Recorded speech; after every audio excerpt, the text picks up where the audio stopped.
The article I'm presenting on is titled "The Effects of Ice Vest Pre-Cooling on Skin Blood Flow at Rest and During Exercise in the Heat." The authors are Price and Malley, and it was published in Extreme Physiology and Medicine in 2015. And the attached article that you guys are going to read is a meeting abstract from the International Conference in Environmental Ergonomics. To give you a little bit of background on where this research sort of stemmed from, ice vest pre-cooling has been shown to lower rectal temperature during intermittent exercise in hot conditions, but only after 40 minutes of exercise. So this was a problem, especially for triathletes and Ironmen who are participating in the hot summer months for 6, 7, 8 hours at a time, and trying to maintain core body temperature so they don't overheat and therefore have to drop out of the race.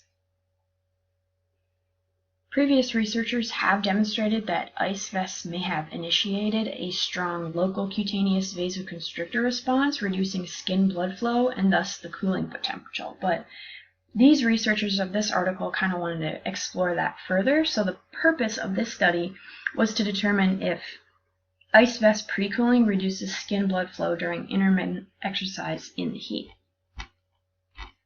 So what they did was use the Arctic Heat Body Cooling Vest, which you can see here in the picture.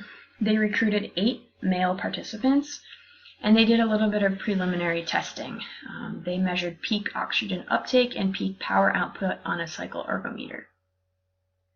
Then they randomized the participants into a cooling and non-cooling control. So ice vest pre-cooling in cool conditions was the independent variable, and the control was no cooling, so seated rest in the heat and 45 minutes of intermittent cycling in the heat with no ice vest.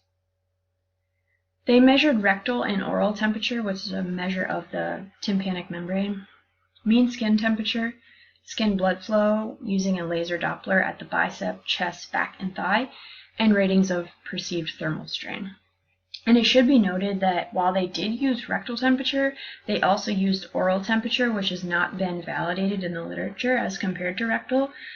Doug Casa did a study in the Journal of Athletic Training in 2007, and gastrointestinal temperature was the only accurate measurement as compared to rectal. So what they found was that back skin temperature was cooler following cooling rather than for the control. Oral and rectal increased by similar amounts during exercise for both cooling and control, but again, rectal was only the only validated measurement of core body temperature, and skin and thermal strain were significantly lower during pre-cooling period compared to the control.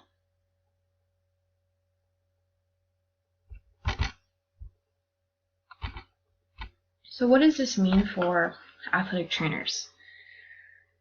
Well, ice vest pre-cooling resulted in a decreased oral and rectal, but at different time points. So clinicians should really focus on deep temperature decreases rather than local superficial skin temperature. So really the goal, as we all know, in exercising in the heat is to maintain body temperature, and when it gets elevated, to lower it back to normal body temperature to maintain homeostasis. And ice vests are simply not going to do that. While I would not necessarily not recommend ice vests to athletes participating in this much exercise, I would absolutely still have our standard of care, that is cold water immersion, available for treatment.